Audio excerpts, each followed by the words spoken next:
Welcome, everyone, to I So Appreciate You, a raw, funny, and uniquely insightful podcast about the issues and opportunities we all face as values-based leaders and humans. I'm Nadege. And I'm Melanie. We're colleagues at the St. Paul and Minnesota Foundation, and we're friends. When we get together, our conversations can go anywhere, especially when bringing a friend or two along for the ride. So we're inviting you to join us and some incredible guests as we explore the challenges and triumphs of people shaking up our community for the better. Hi, Mel. Well, Nadege, hello.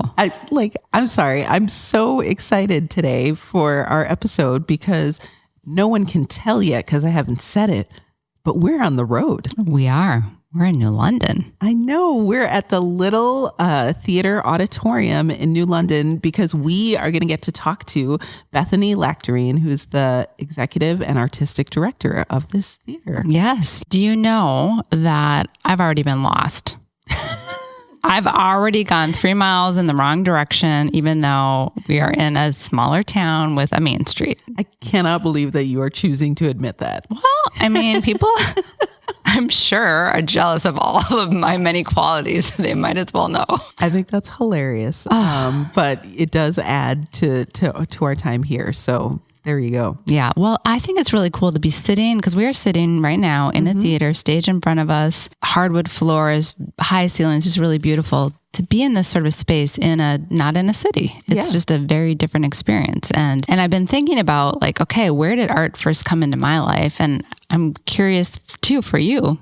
Where do you have early memories of the theater or were you in plays? No. So I came to art via dance. Yeah. I don't remember when I started taking dance lessons, but I was a small human. I have a vague memory of a dance school production of Cinderella, and I was one of the. I don't remember what the level of my class was, but I got asked to be a mouse also because the kids who were just one notch littler than me needed one kid who could follow directions, and I was a good rule follower, and so I also got to be one of the mice or something. But yes, so I came to art by way of dance, and I don't remember a time where art wasn't a part of my life in some way. There were piano lessons, dance lessons, going to the theater, going to see shows, and then all the way until now where they just can't get rid of me in the opera. No, they can't. No, they can't. Wow. Yeah. How about you? Well, you just mentioned being a mouse. Do we have that in common? No. Oh, God. We have being an animal in common. Because I was from a little town like this, and I think it was my junior year, was the first time we ever had theater. They introduced it. I tried out and I'm like, well, I'm obviously going to have the lead role. And it came back. They made me a barn animal. I was one of the barn animals. I was so shocked. My feelings were hurt. I can't believe I didn't get the lead. I'm just a barn animal. But in a neighboring small town, they were having community theater. Yeah. And so the rebel in me is I'm going to go try out for that. And I got one of the main roles. It was a whole production that I was in with one other high school person and then adults and teachers. And so it was really an amazing experience that I would never, ever have had in my life had I not been a barn animal. So what barn animal? What was the costume? I have so many questions. I don't even remember the play because I was just so mortified that I didn't get a part. So I went off, but it was, but it was a great experience. And that was my exposure to theater and to people that are in the community doing this. And so I'm just really happy to be here in a small town in a theater. I love that. So should we get Bethany in here and get to it? Let's do it. All right.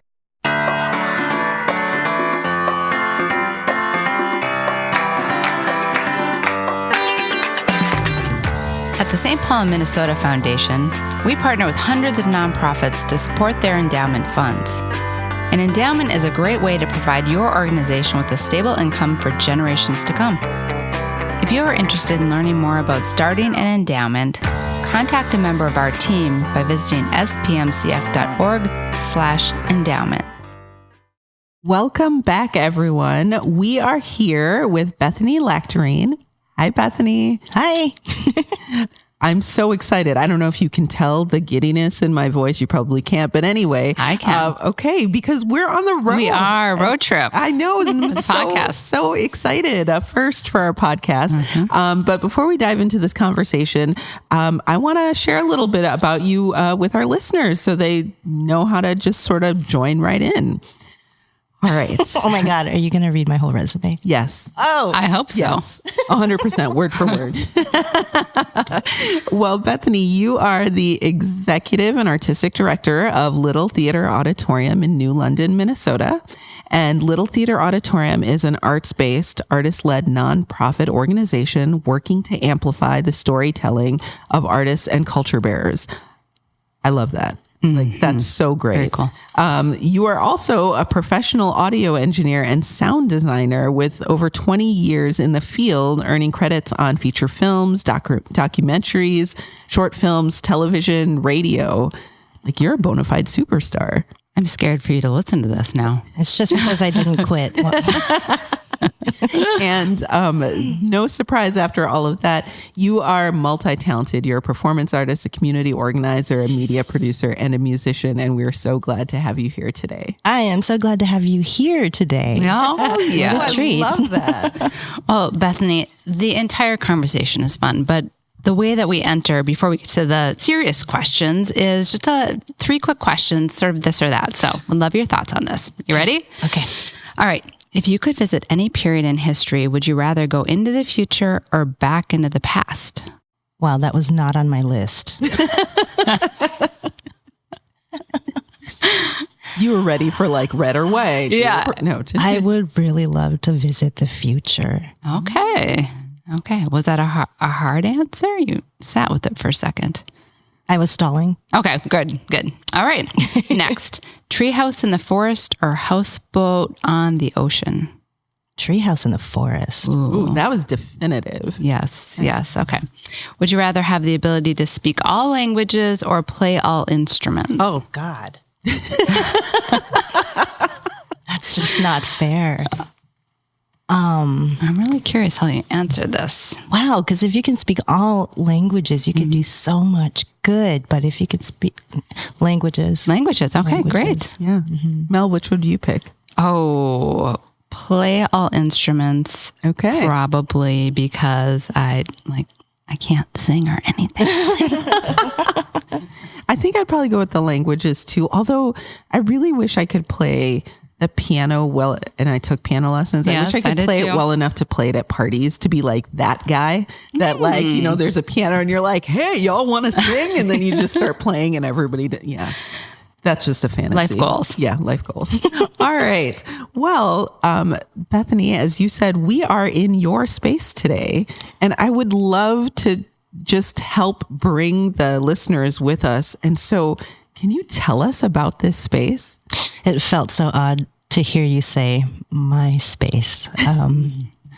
Because I have, growing up in New London, where we are right now, Little Theatre Auditorium was was the first theater experience I ever had. And I had never thought of it as my space. It was being rented by the high school, the school system, as their drama department. So it had this overall like shared community space kind of baked into it. And I think any person you talk to who has grown up in New London either has their name written downstairs in the green room with some years and the name of a production they were in, or has definitely been in this space. So we're a nonprofit, so I can't think of it as my space quite yet. I think of it as a place that folks are letting me take care of right now. That's beautiful. So when we walked in, I have to say, being in a smaller town and coming in and seeing a tree with pride flags as a queer person, it's very comforting. And I know that a lot of what your programming is focused on is welcoming people who may have not always felt the safest in communities like this. So given that this theater has a long history, I'm just curious, has that always been part of the culture here, that conversations and movement in this space has been part of the history, or is that since you have been involved? I love this building so much. And part of the answer is yes, but part of the answer is absolutely not. Yeah. I think because, as I mentioned, it was being rented and used by the high school, they were under a lot of constraints to make sure programming was a certain way and fell under certain kinds of criteria. In what was it, 1997, the theater space became run by a nonprofit called Crow River Players. Oh, sure. And continues to be run by that, or maintained by that nonprofit, Crow River Players. And it was their job to maintain that criteria, so to speak, and open the space up to community as well. Where we are is a space, a place where 98% of the residents are of, I might be a little bit wrong, but Scandinavian descent, first, second, third generation, mostly white people. I looked at the census and there's like 1% Asian, or actually it said 1% Asian. I think it's me. So as far as race goes, there wasn't a lot of opportunity for very many years to intentionally open the space up to people of color. I was here. My brother was here. Yeah. I think most recently, in the last 4.5 years since I've been here, we've been very intentional now about opening the space to people of all races, backgrounds, colors, to the LGBTQ community that is thriving in New London, Spicer, Wilmer, but didn't actually have a place that was doing that, intentionally saying, hey, here is a place where you can come and feel comfortable and be yourself and get on stage and represent your true whole self without fear of ridicule, fear of ostracization, fear of harm, or fear of harm. For better or worse, sometimes it's great. Yeah. And sometimes the community is a little bit uncomfortable with that. And I do think because of the long history of this space not being that specifically, I have a sense that there are a lot of folks who might feel the space is being taken from them. Oh, that's, that's a really powerful thing that you've just named, because it sounds like the space has evolved, as all things do. But maybe very intentionally in the recent past. What is it?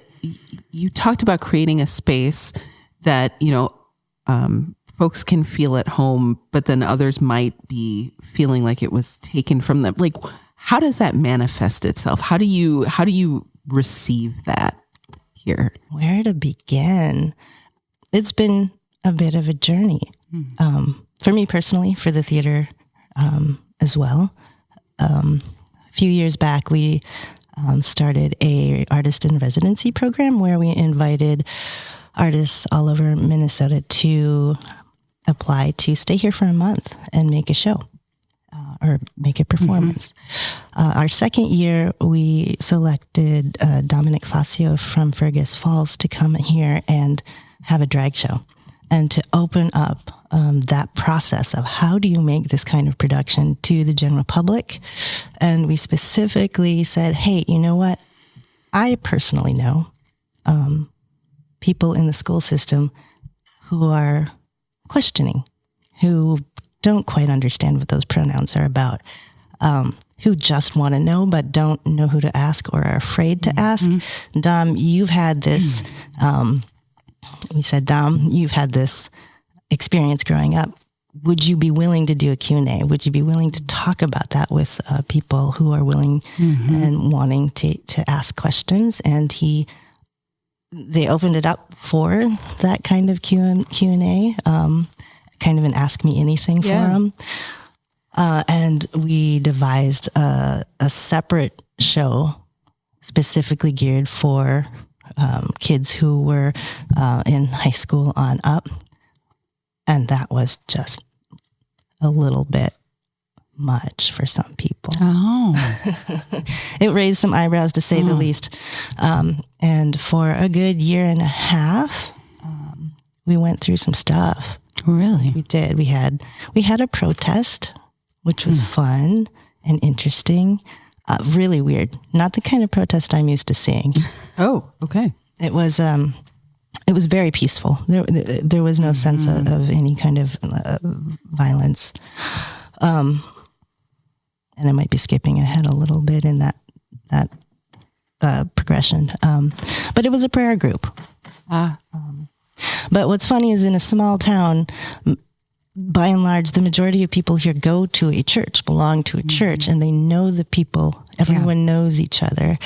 And there were instances where there were also counter-protesters.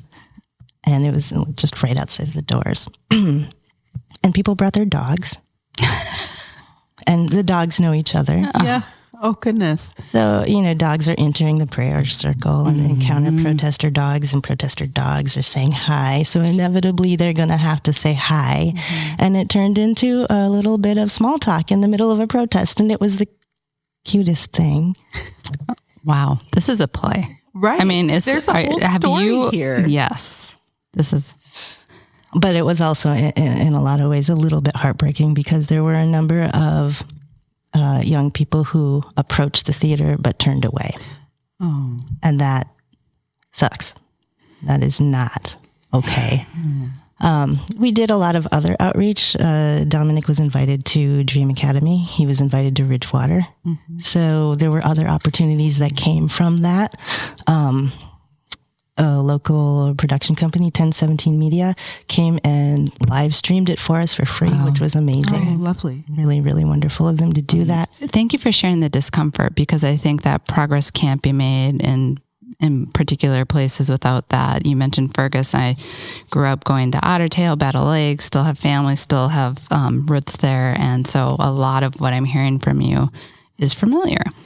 And I want to pick at maybe the conversations, people leaning into the discomfort, at least what I've noticed sitting in the small town bars, there are people who are curious and they will, if you talk, you might be on opposing sides, you start to have those conversations and you see some growth. And I'm sure that people coming into this space willing to have those conversations, even being at the protest and their dogs run into each other and they have to confront each other, or sitting here watching a performance, there's change happening or consideration. I'm wondering if you could talk about any growth you've seen in terms of people considering things that might be uncomfortable, but they're willing to sort of lean into it and explore change.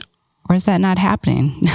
I think that, yes, it is happening. I don't identify as a queer person, so I don't have that story. Or around race, or all of the things that small towns, maybe don't talk enough about. I think in general, everybody became more vocal. Oh, interesting. I think if we were to run the numbers at City Hall, when a group of people aggressively attempted to shut down the show by changing ordinance, we had a record number of turnout. Wow. And people were very vocal. And that their sentiments made their way to the local newspaper. It made its way to posters and signs on my door, to social media. Wow. To kids being teased or taunted at school. So, I mean, yes, there are both sides. Okay. People who felt empowered to come out as their true selves, and people who felt more empowered to say, oh, no, you don't. Yep. I think when people think, oh, I'm an artist, there is a very urban connotation that, I've got to go to the big city to be an artist, to do the dream of New York and LA and all of that. And you came back here. Can you talk about being an artist here in New London, and why it's important to you to be here as an artist as opposed to anywhere else you could be. I had a million thoughts all at once. When I came back, it wasn't because I was ready to come back. My mother had cancer, so I had to take care of her and make sure that she exited this world in a more comfortable way than without me here. And I came this close to selling the house and leaving, but I couldn't do it. Just could not do it. So I am so thankful and so lucky to have the artist brain that I do, because I don't know if I would have been able to make that transition without it. As a person who did audio engineering, it was a very technical job. It was, sometimes I would be able to be a little creative about it, but you make TV commercials and that's it. This is what you do. But in general, out here, I could use those tools to make other things. Right. And I spent a lot of time out in the prairie where I grew up, exercising those skills, field recordings of the wind, for instance, things I wanted to do for years, but just didn't have the chance to. Recording myself telling the stories that my mom told me, and those made their way into a performance piece that we called My Ocean.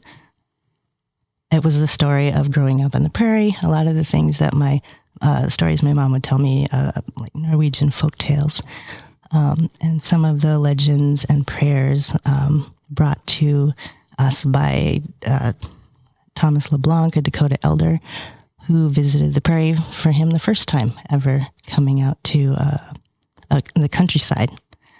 So it was this experience that led me to believe, as an adopted Korean, once, and I'm going a little bit off the track here, but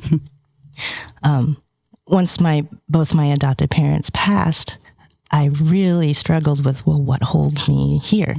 How am I connected to this place? Even though in my heart of hearts, I knew I was connected. I couldn't fathom being anywhere else, but what was that? And in the end, it became the land. It had to be, because my adopted mother's mother lived there, or aunt lived there, and her grandmother lived there and ran this store since 1868. And the land had never changed. And here I am sitting in the same place. We shared that memory of that place. So light bulbs went off, and I said, well, of course I'm here because this is home, no matter what anyone says. And I have all of these things I want to express and skills that I can use.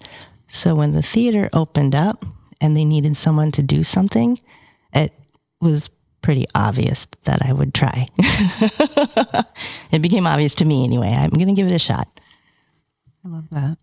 Oh, I just have to say, I saw a clip of My Ocean this morning as I was just beautiful, and seeing the audio strike that. Nope, we're leaving that. Listening as I'm watching, having grown up on the prairie and thinking about like Lake Agassiz, like I've connected a lot in my writing, so I really appreciated that.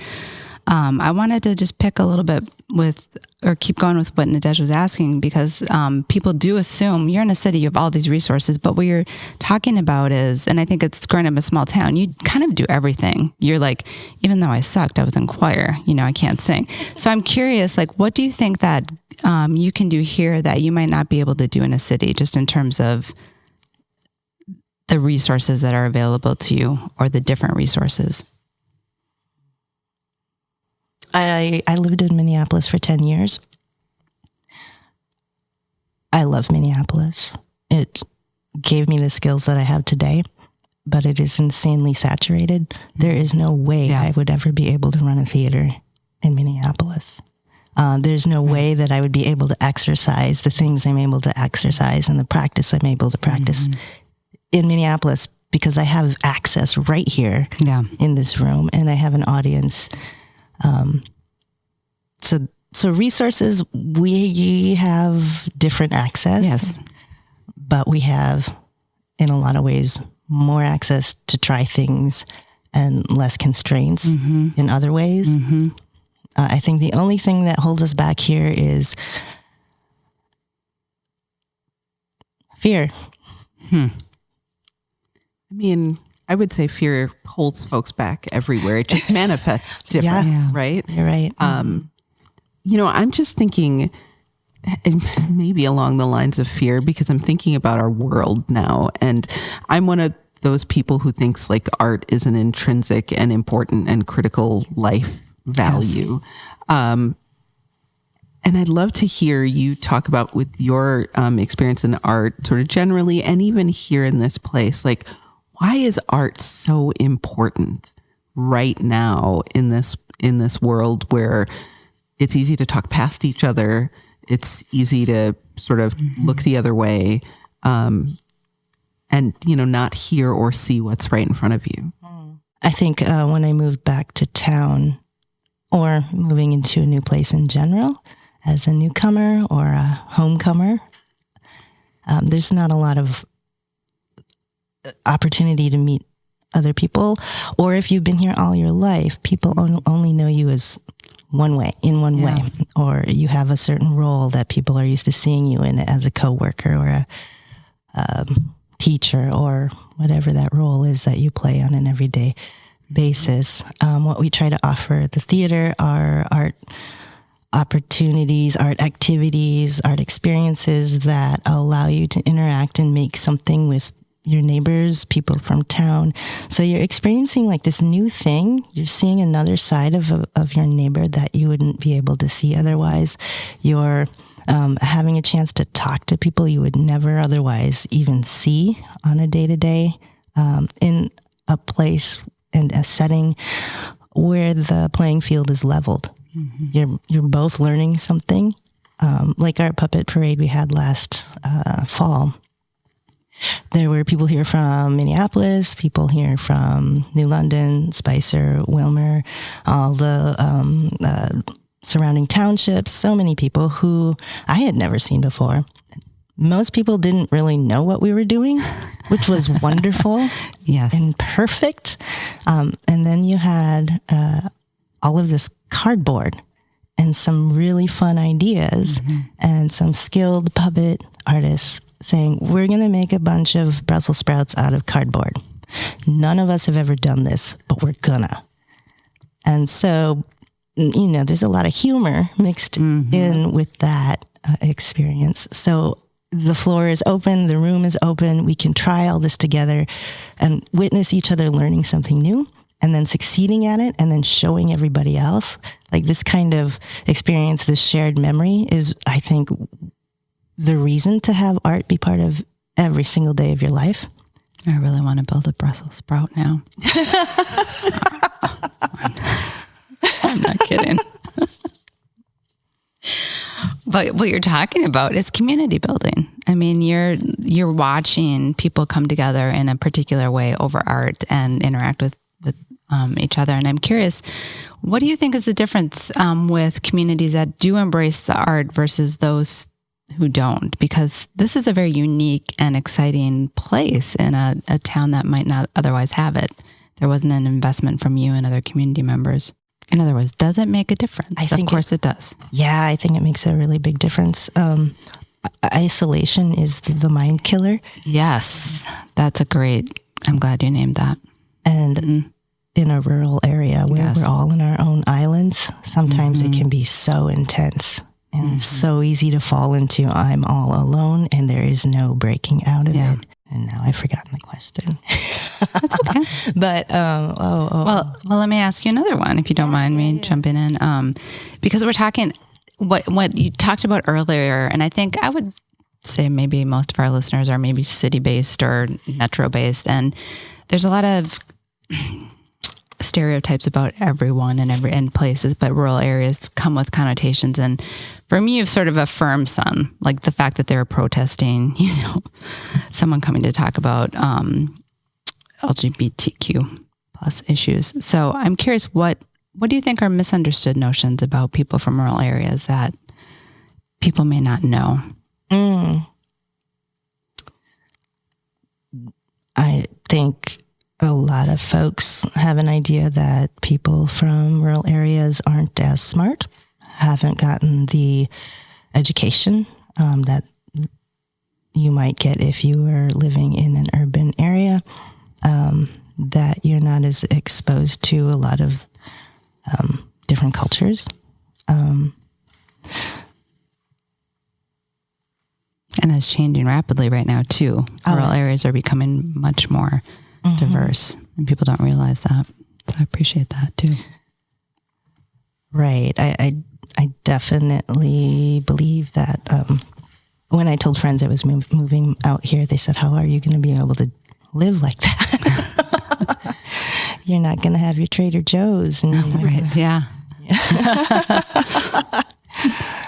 And to an extent, some things are like products are harder to get without extreme measures or exorbitant shipping fees. But, what I've found is we're extremely well educated. People in rural areas, extremely well educated and educated in the things that we need to be educated in to be out here. Folks out here know about the land. They know so much about how it works and what the soil can and cannot do, and what the chemicals are that are being put in the ground are going to end up resulting in. So very, very tangibly aware. We're closer to how we make our food. So when I go into an urban area, that's the disconnect I see is we're not feeling that closeness to the land. And when I talk to friends that I made in Minneapolis and I bring them out here, within 10 minutes of walking on the prairie, they're talking about God. And it hits them so hard. And they have this major existential experience. Seeing the stars. And when you have that closeness, I think a lot of things fall into place. Intellectually, like the systems make sense. This is how things actually work because you can see it every season. There's no book learning in that. Yeah, I love that. Thank you. Beautiful. I mean, I feel like we could sit here forever, especially because, we could get some coffee and just definitely sit here forever. But, I'd love to wrap with the concept of joy.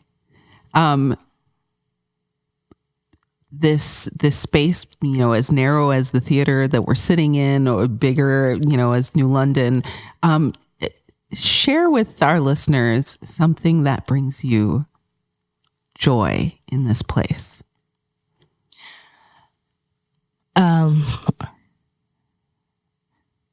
We see a lot of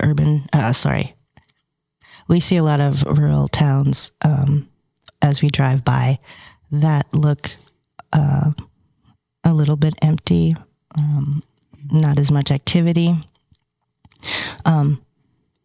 But what you don't see is behind those doors are people like myself who have come home, who are in those spaces, rebuilding and having really great new ideas about how to use these spaces, how to open them back up.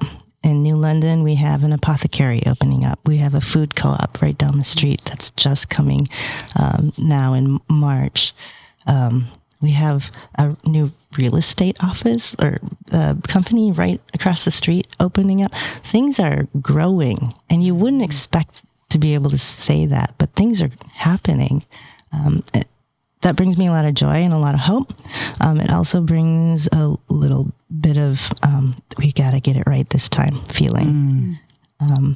But also knowing that the people who are doing this are also feeling that. So that brings me hope and joy. Bethany, this has been so lovely. Yes, thank you for welcoming us in your space. I'm so glad you could come out. It's such a perfect day. It's great. Thank you. Nadege, our first road trip. I know. And like, we really got into it, like deep conversation. I honestly think it's a little bit of the place. Like, I don't know that we would have the same conversation, in our offices or in a studio. No, sitting here and we're just having lunch in the cafe walk down the main street. And so hearing these stories, we're surrounded by the people that are experiencing some beauty, some conflict. And I think it's really important to be here and name that this is going on everywhere. Yeah, absolutely. And really understanding the narrative of a place, the story of a place, like tells you so very much about the people, about what's happening, and about what you might be able to imagine could happen in the future. That's true too. Yes. And I love how she talked about the land. You can imagine that was really important to me. Super connected there. Yes, because the land was such a big part of my growing up. And I think it shaped me and shaped the people. And to just hear from her that, she's here and the people here are truly tuned into the land and paying attention to what's going on with it. Was really cool to hear. Yeah. So can we come back for a play? Sure. Some experience. I was going to tell listeners, like, they should come too. Oh, right. Yes. We will have to put what's coming up on our website. Little Theatre Auditorium in New London. Like, if you haven't been, I'm just like, I could sit here all afternoon. I love this space. Aren't we? Aren't we gonna? All right. Well, this is a great episode. It's good time.